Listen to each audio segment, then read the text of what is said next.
Assalamualaikum warahmatullahi wabarakatuh. Alhamdulillah, salatan wa salaman ala rasulillah. Ashhadu an la ilaha illallah wahdahu la syarikalah. Wa ashhadu anna muhammadan abduhu wa rasuluh. Bapak ibu saudara-saudari yang saya hormati, seorang makmum yang dia tidak dapat kalau seandainya dia ikut imamnya tapi tidak dapat menyelesaikan bacaan Al-Fatihahnya, walaupun dia tidak dapat menyelesaikan bacaan Al-Fatihahnya, tapi lantas dia gantikan bacaan Al-Fatihah tadi dengan membaca doa iftitah, kemudian membaca a'udzubillah. Maka orang yang membaca ini lantas setelah dia membaca doa iftitah dan membaca a'udzubillahi minasyaitonirrajim, lantas pak imamnya adalah rukuk, maka tetaplah bagi si makmum yaitu menghabiskan bacaan Al-Fatihah sekadar sebanyak atau selama dari bacaan doa iftitah dan membaca yaitu a'udzubillah. Nyatanya hampir habislah kalau menurut perhitungan kita, kalau kita membaca doa iftitah, kalau kita membaca a'udzubillah, hampir habislah bacaan Al-Fatihah kita itu menurut adatnya sampailah kepada ihdinas siratal mustaqim. Maka kalau seperti itulah lama membaca doa iftitah dan a'udzubillah tadi, maka wajib bagi si makmum walaupun sudah sampai ruku pak imamnya, lantas dia tetap membaca Al-Fatihah sampai ihdinas siratal mustaqim. Kalau dia tidak baca lantas dia ruku beserta pak imamnya, maka perbuatan itu adalah dapat membatalkan solatnya. Kenapa? Habis dia takbiratul ihram, seharusnya dia membaca yaitu Al-Fatihah, lantas disibukkannya lah dirinya membaca doa iftitah. Dan setelah itu dia habiskan bacaan yaitu Al-Fatihahnya sebatas yang tadinya kalau nyatanya adalah, saya ulang kembali, adalah bacaan doa iftitah dan a'udzubillah itu pada batasan ihdinas siratal mustaqim. Habislah bacaan yaitu Al-Fatihahnya sampai ihdinas siratal mustaqim, maka bangkitlah si imam. Maka dia tidak boleh lagi ruku. Nyatanya kalau nyatanya dia ruku, maka batallah solatnya. Maka posisi itu kalau nyatanya si imam adalah i'tidal, maka dia tetap i'tidal walaupun batas membacanya ihdinas siratal mustaqim. Maka dari situlah dia mengikut pak imamnya di waktu i'tidal tadi. Nyatanya pak imam sami'allahu liman hamidah, maka dia mengikutlah dia itu Rabbana lakal hamdu mil'us samawat sampai akhir. Kemudian kalau sujud pak imamnya dia sujud.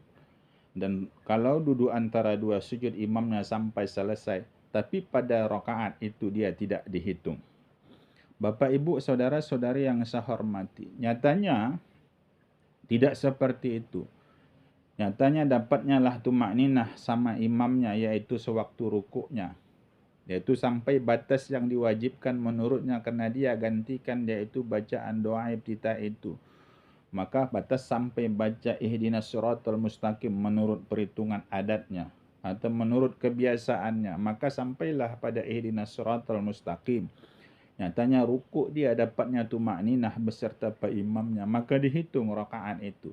Kalau nyatanya dia tidak dapatnya setelah dia rukuk, kemudian pak imamnya sampailah tangannya yaitu ruku, imamnya bangkit dan tidak dapatnya tumakninah, maka tidak dihitung dia rakaat itu walaupun tidak batal solatnya. Kenapa? Karena masih dia mau tunduk itu, dia pak imamnya masih ruku.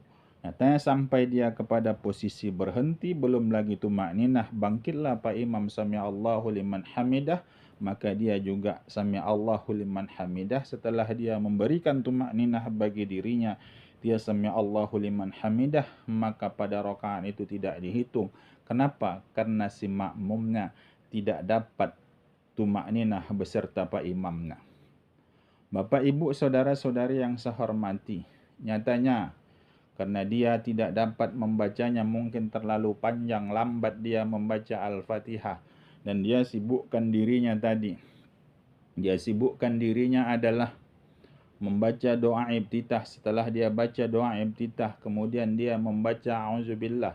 Karena dia lambat, belum lagi selesai dia membaca sampai ihdinas shiratal mustaqim. Pak imamnya adalah udah sami'allahu liman hamidah. Nyatanya sami'allahu liman hamidah sampai dia tertinggal 2 rukun.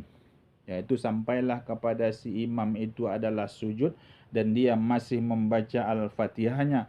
Kalau dia tidak mufaraqah maka batallah solat, yaitu si makmumnya. Maka oleh sebab itu kalau ada seseorang yang tertinggal seperti itu dua rukun dan mau sujud pak imamnya sementara dia masbuk, lantas dia masih membaca yaitu rukun Fatihah pada dirinya, maka pada posisi itulah hendaklah si makmum mufaraqah dan tidak boleh dia mengikutkan pak imamnya. Dan lantas dia tidak mau, sebagaimana saya jelaskan tadi, nyatanya sampai iyyaka na'budu wa iyyaka nasta'in, dia ikutlah pak imamnya untuk sujud, maka perbuatan itu juga membatalkan solatnya. Bapak, Ibu, saudara-saudari yang saya hormati, ini harus kita perhatikan. Maka oleh sebab itu, kalau ada si makmum, kalau si makmum itu adalah tahu dia adalah masbuk, kalau seandainya dia membaca yang sunnah-sunnah, maka dapat adalah membaca yang sunnah itu tidak dapat menghabiskan membaca Al-Fatihahnya.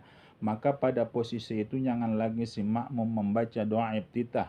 Jangan lagi dia membaca a'udzubillahi minasyaitonirrajim.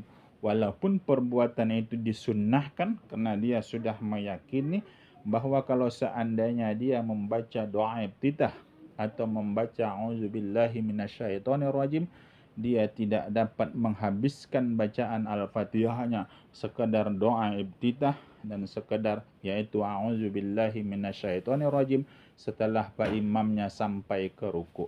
Kalau seandainya dia sudah habis membaca Al-Fatihah, membaca doa iftitah dan membaca a'udzubillah, dapatnya lah membaca yaitu Al-Fatihah, Bismillahirrahmanirrahim, Ar-Rahmanirrahim. Berarti kalau sudah sampai pada Ar-Rahmanirrahim, berarti itu panjang dia menurut adat mulai dari doa iftitah dan a'udzubillah, maka pada posisi ini wajib bagi si makmum itu sampai kepada ghairil maghdubi alaihim waladdallin, amin. Kalau tidak disampaikannya kepada ghairil maghdubi alaihim waladdallin, amin, lantas dia sujud, samalah pada kejadian yang pertama, yaitu tidak sempurna dia mengikut imamnya. Kalau seandainya dia baca Fatihah dapat sempurna Fatihahnya, lantas dia sibukkan dirinya yaitu dengan baca doa iftitah, maka kalau seandainya dia habis ghairil maghdubi alaihim waladdallin, dapatlah tumakninah beserta pak imam,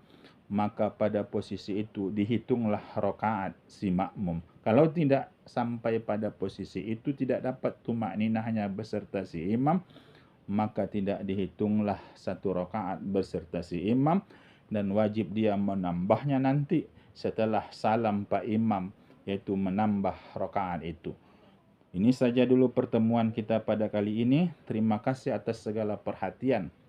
Mohon maaf atas segala kekurangan. Wabillahi taufiq wal hidayah. Assalamualaikum warahmatullahi wabarakatuh.